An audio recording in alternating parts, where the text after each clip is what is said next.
Olá, boa noite. Veja no Brasil TV desta segunda-feira, dia 20 de setembro. Minas Gerais é o estado com o maior número de incêndios no acumulado de setembro. São quase 800 registros de fogo em vegetação só no fim de semana.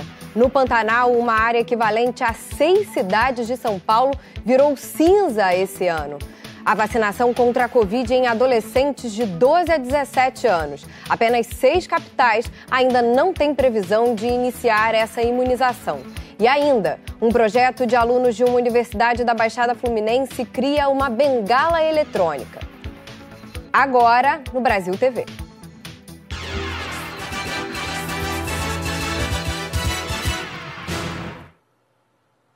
O Instituto Nacional de Pesquisas Espaciais registrou quase 800 focos de incêndio em Minas Gerais neste fim de semana. Sabará é uma das cidades da região metropolitana que mais tem sofrido com as queimadas. Fim de semana sem descanso para a natureza e para os moradores das áreas próximas a incêndios. Os focos persistem nesta segunda-feira e assustam. Com um balde, Dona Eva, de 71 anos, entra na mata e tenta apagar os focos no bairro Borba Gato. A casa dela fica logo atrás. Vai e volta. Lógico, o fogo que estava verde, o fogo que secou, né? E aí outros focos que surgir vai queimar mais. E se a gente não tiver cuidado, vai passar por lado de cá, por lado da minha casa. Essa mata em Sabará queima desde quarta-feira. O fogo havia sido controlado na quinta, voltou no sábado e no domingo chegou muito perto das casas. As chamas atingiram uma área de mata densa e se estenderam até o bairro Nações Unidas, do outro lado. Era tanto fogo por tanto tempo ontem que a água do caminhão dos bombeiros acabou. O combate foi suspenso na noite de domingo, até a chegada de reforço.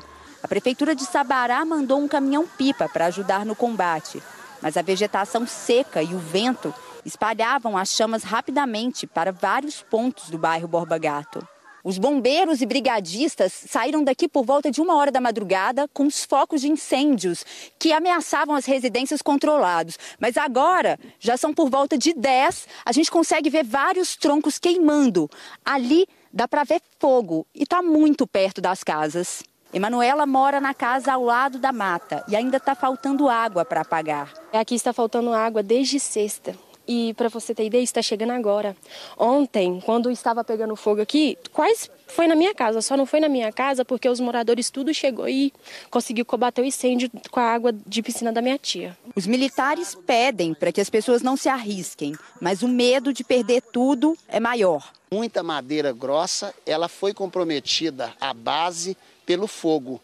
E o que nosso pessoal tem percebido, que volta e meia cai algum tronco desse. Então, pedir aos moradores que não adentrem a mata. No sábado, o repórter Saulo Luiz viu quando um esquilo entrou na área do braseiro buscando um caminho para fugir. Ele escalou o toco queimado, pulou para a árvore vizinha e se aproximou do chão em brasa. Tristeza, hein, gente? Que tristeza. Ele ali, ó. Ele ali, ó. Ele tá ilhado, ó. Tá de um lado pro outro desorientado, tá vendo? Não sabe onde desceu. Ele já tentou buscar saída para tudo quanto é jeito, parece que ele está desistindo. Parou ali em cima daquele toco queimado e parece que ele já não tem mais força para sair dali. Enquanto a equipe de moradores corriam para improvisar uma ponte, o bichinho deu os últimos suspiros e morreu. Oh, meu Deus. Na madrugada de hoje, um incêndio atingiu a Estação Ecológica do Cercadinho, unidade de conservação localizada às margens da MGC 356, na altura do bairro Belvedere, na região centro-sul da capital. Ao longo da madrugada, as chamas avançaram para uma área de difícil acesso. Militares do Corpo de Bombeiros e brigadistas da Copasa trabalharam no combate às chamas. O fogo começou próximo à pista da estrada e a suspeita de ter sido criminoso. O incêndio foi controlado no início da manhã, na mata há nascentes e mananciais responsáveis pelo abastecimento de Belo Horizonte. O fogo atingiu uma mata no bairro Diamante, na região do Barreiro, na noite de ontem. Segundo os moradores, as chamas começaram por volta das 11h30 e se estenderam até o início da madrugada. Durante o domingo também teve incêndio em cidades da região metropolitana. Em Contagem, os focos foram no bairro Chácara del Rei. Em Santa Luzia, os bombeiros controlaram um incêndio em vegetação no bairro Bom Destino. Não houve risco para as casas e ninguém se feriu. O incêndio na Chapada dos Veadeiros, em Goiás, entrou no 9º dia. O ICMBio diz ter certeza de que incendiários estão agindo na região. Quase 19 mil hectares já foram destruídos pelo fogo aqui na região da Chapada dos Veadeiros. Hoje, o trabalho das equipes dos militares do Corpo de Bombeiros, brigadistas do Instituto Chico Mendes de Conservação da Biodiversidade e voluntários se concentrou em pelo menos 5 pontos. Um deles, inclusive, já está chegando bem próximo ao Parque Nacional da Chapada dos Veadeiros, que continua aberto para visitação. Ao contrário do Parque Estadual Águas do Paraíso, que estava previsto para ser reaberto neste final de semana, mas continua fechado, já que novos focos de incêndio surgiram na região do entorno do parque. O fogo que atingia a cidade de Alto Paraíso de Goiás já começa a se espalhar pela região. Em São João da Aliança, o incêndio já destruiu grande parte da vegetação e já atingiu até mesmo lavouras. Um produtor teve um prejuízo de R$1,5 milhão, já que o fogo consumiu 300 hectares da plantação de milho. Mais de 160 homens continuam trabalhando aqui na região usando sopradores, abafadores e bombas costais na tentativa de controlar as chamas. 3 aeronaves do ICMBio também estão sobrevoando a região arremessando água. Cada aeronave consegue jogar até 3.000 litros de água por voo. A Polícia Civil também está aqui na região para investigar quem está ateando fogo na vegetação. No Pantanal de Mato Grosso do Sul, os incêndios estão fora de controle. Brigadistas combatem as chamas para preservar a Serra do Amolar, que fica em Corumbá. Corumbá é o município com mais focos de incêndio em todo o país. Neste mês de setembro, de acordo com o Instituto Nacional de Pesquisas Espaciais, o INPE, são 857 focos desde o dia 1º, 175 só nas últimas 48 horas. O fogo avança sem controle em várias regiões. Uma delas fica a cerca de 200 quilômetros da cidade, já próximo da Serra do Amolar, que é um corredor de biodiversidade e patrimônio natural da humanidade. 12 brigadistas do IBAMA, Preve Fogo e da Brigada Alto Pantanal, coordenada pelo Instituto Homem Pantaneiro, além de 19 bombeiros, tentam apagar o fogo há 6 dias. Outro grande foco está na Estrada Parque, região onde estão grandes fazendas de gado e de ecoturismo. Como são regiões de difícil acesso, o transporte das equipes é feito de barco e de helicóptero. E onde não é possível chegar, aviões agrícolas lançam água sobre as chamas. O Laboratório de Aplicações de Satélites Ambientais da UFRJ calcula que quase 1 milhão de hectares já foram queimados este ano aqui no Pantanal. Isso equivale a mais de 6 vezes o tamanho da cidade de São Paulo. O calor acima de 40 graus dificulta o trabalho dos combatentes. De Corumbá, em Mato Grosso do Sul, Jaderson Moreira, para o Brasil TV. 2 irmãos morreram afogados este fim de semana em Ji-Paraná, no interior de Rondônia. O Gedeon Miranda tem as informações. Olá, isso mesmo, que tristeza, né, para essa família. Os corpos de Lucas Maia, de 19 anos, e Ricardo Maia, de 10 anos, os 2 irmãos, foram encontrados por mergulhadores do Corpo de Bombeiros aqui do município de Ji-Paraná. O corpo do Lucas Maia, o mais velho, foi encontrado ontem, já no início da noite. Já o corpo do Ricardo Maia foi encontrado hoje pela manhã, isso após mais de 5 horas de buscas. De acordo com o Corpo de Bombeiros, a esposa do mais velho foi quem acionou os mergulhadores. Eles foram para o local por volta de 4 horas da tarde de domingo, fizeram várias buscas até encontrar o corpo do mais velho. As buscas foram retomadas hoje pela manhã e após mais de 2 horas conseguiram localizar o corpo da criança de 10 anos. Uma tristeza aqui em Ji-Paraná. Gedeon Miranda para o Brasil TV. O governo de Pernambuco anunciou que as doses de reforço da vacina contra a Covid-19 já começaram a ser aplicadas no estado. No Sertão, algumas cidades montaram um plano estratégico para atender o máximo de pessoas que fazem parte do público-alvo. A aplicação da 3ª dose da vacina contra a Covid deve ser feita em idosos maiores de 70 anos e em pessoas imunossuprimidas, aquelas que possuem baixa imunidade.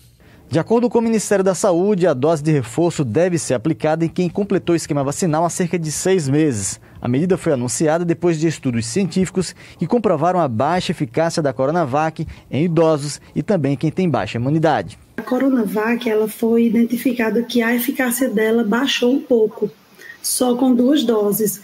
Então é importante que a gente garanta ao máximo. A gente vem passando por um momento de enfrentamento, que estamos num momento mais confortável, que não tem tido agora aumento dos casos na nossa região, está variando muito ainda no Brasil, tem muitas cidades ainda com muito internamento. Então, por conta da circulação das pessoas, pode aparecer uma nova variante, como já tivemos aqui na região. Então, a gente precisa se prevenir ao máximo. Em Bodocó, a vacinação já começou e a Secretaria de Saúde preparou um plano de ação para garantir que essa etapa de imunização atinja o maior número de pessoas. Em Salgueiro, a aplicação começou pelos idosos do Lar São Vicente. A expectativa da Prefeitura é que, com a chegada de novas doses, a vacinação de reforço avance conforme as prioridades estabelecidas pelo PNI, Plano Nacional de Imunização. A partir de hoje, o comerciante de Betim, na região metropolitana de Belo Horizonte, que aderir ao passaporte da vacina contra a Covid, vai poder ampliar a capacidade de pessoas no estabelecimento. Kleber é dono de academia em Betim. Vai pedir para a prefeitura este selo aí, que deixa claro que no salão de ginástica só vai poder entrar quem tomou pelo menos a primeira dose contra a Covid. Cria um ambiente de segurança para as pessoas que têm comorbidade, pessoas que têm idosos que pararam de frequentar a academia, que não estão vindo pelo risco, né? Que eles têm um risco maior. A primeira decisão da Prefeitura de Betim foi pelo passaporte obrigatório. O decreto do dia 3 de setembro exigia que restaurantes, bares, eventos como casamentos e aniversários, cinemas, teatros, academias, shoppings, museus e conferências só recebessem clientes que comprovassem que tomaram a primeira dose ou completaram a imunização. A multa prevista para o empresário que descumprisse era de R$1.000 por pessoa sem o passaporte. Mas o prefeito Vitório Medioli, sem partido, voltou atrás. Publicou no dia 10 um novo decreto que revoga o anterior. Cada responsável decide se vai ou não receber pessoas que não se protegeram contra a Covid. Além do número de vacinas aplicadas no município, uma das justificativas para a mudança foi o pedido da Associação Brasileira de Bares e Restaurantes para a revogação.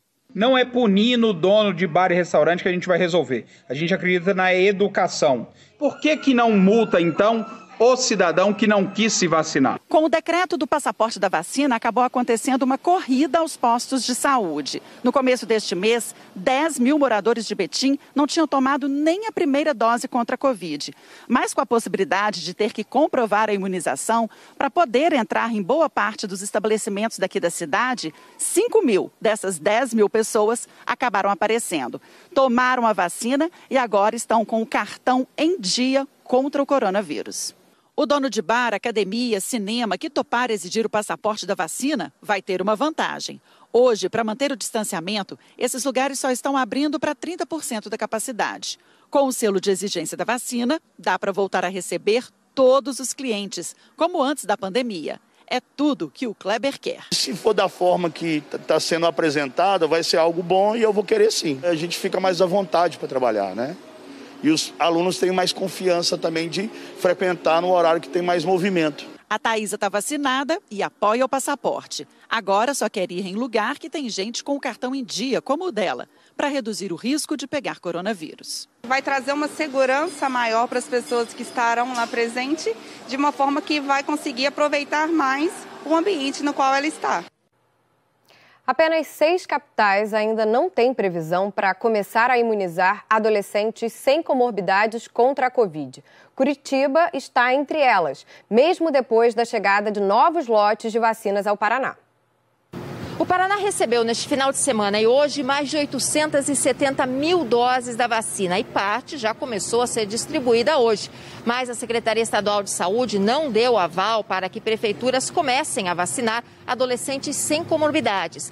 Algumas cidades, como Maringá, decidiram por conta própria vacinar todos os adolescentes.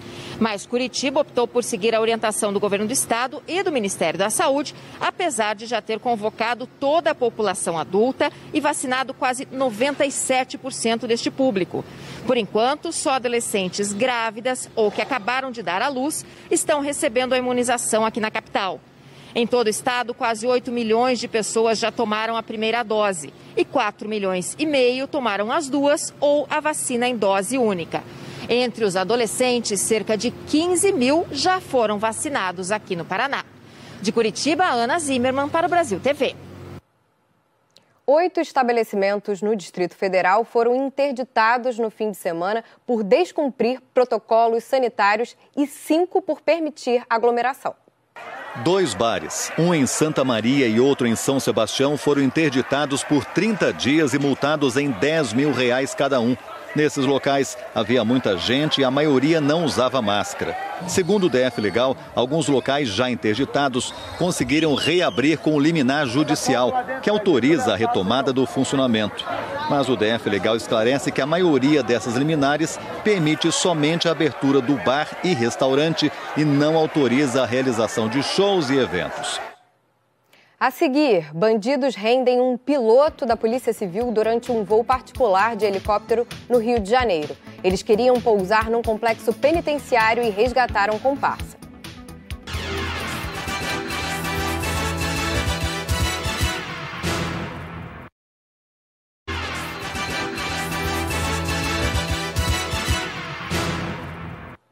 Brasil TV de volta. A Polícia Civil do Rio de Janeiro disse que já tem suspeitos no caso do sequestro de um helicóptero ontem. O piloto contou que foi rendido sob a ameaça de 2 fuzis e que os criminosos pretendiam resgatar um comparsa numa penitenciária.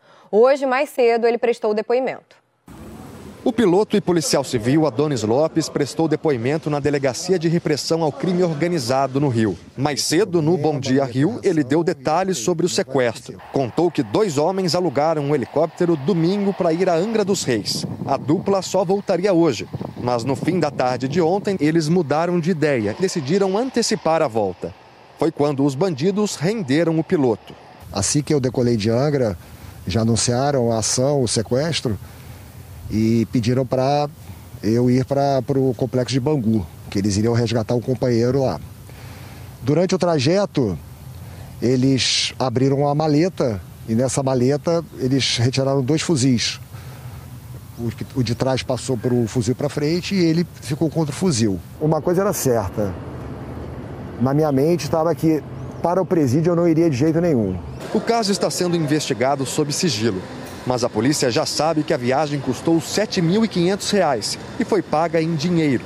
Adonis Lopes disse que os criminosos estavam sem máscara e que conseguiria fazer um retrato falado deles. Segundo a Polícia Civil, Adonis, que tem larga experiência em operações aéreas, substituiu um colega que passou mal.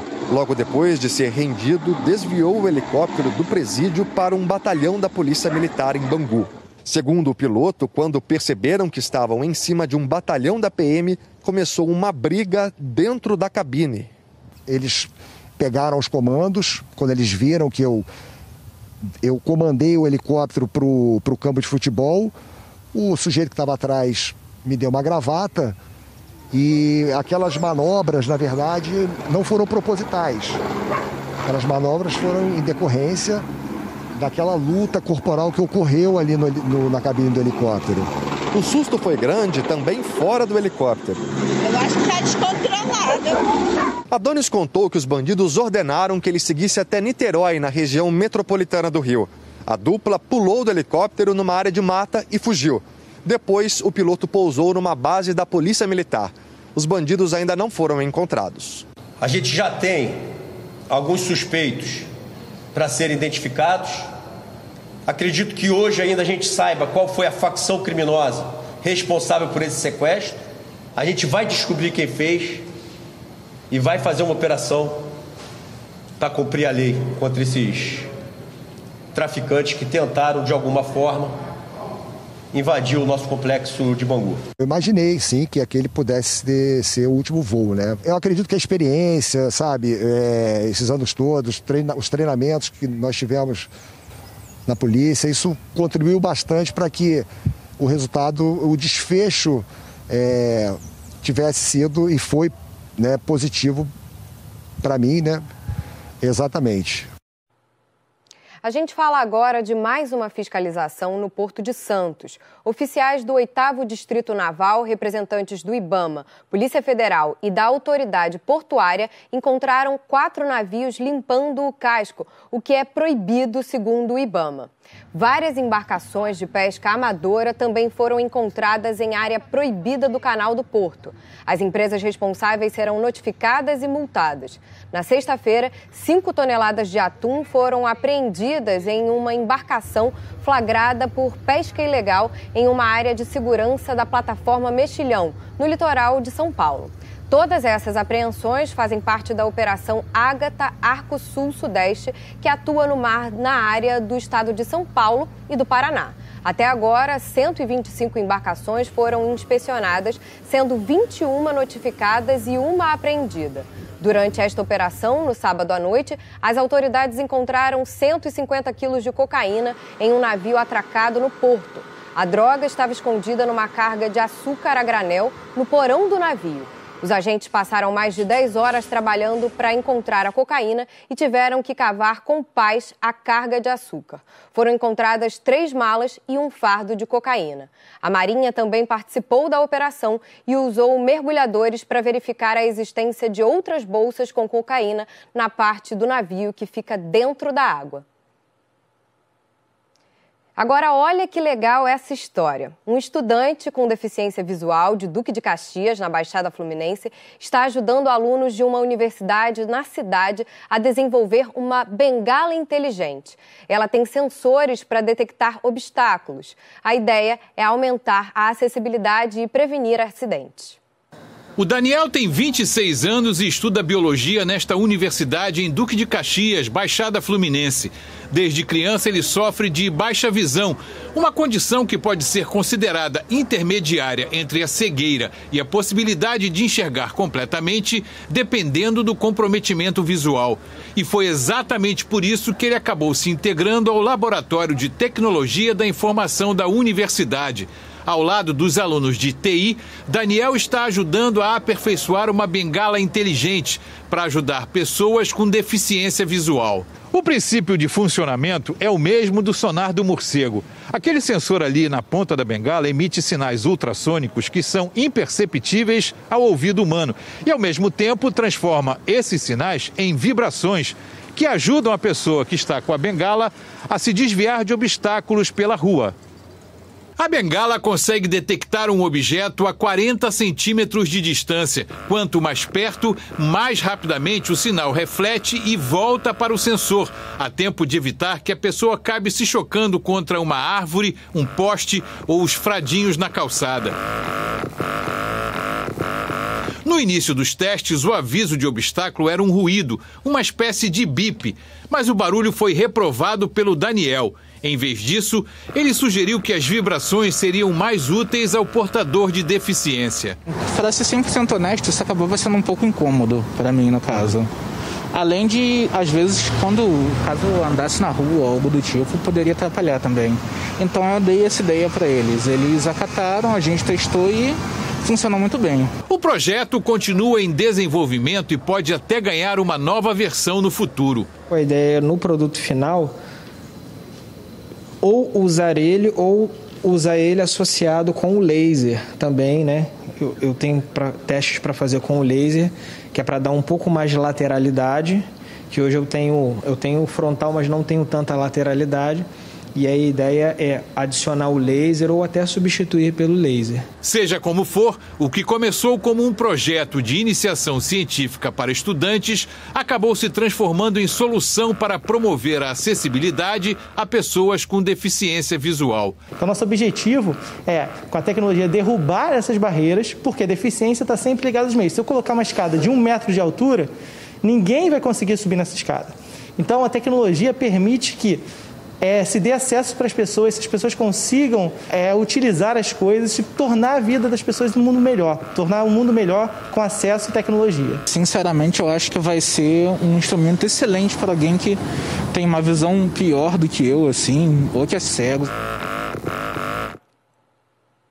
O Brasil TV fica por aqui. Outras notícias logo mais no Jornal Nacional, às 8h30 da noite, hora de Brasília. Uma ótima noite para você e um bom começo de semana.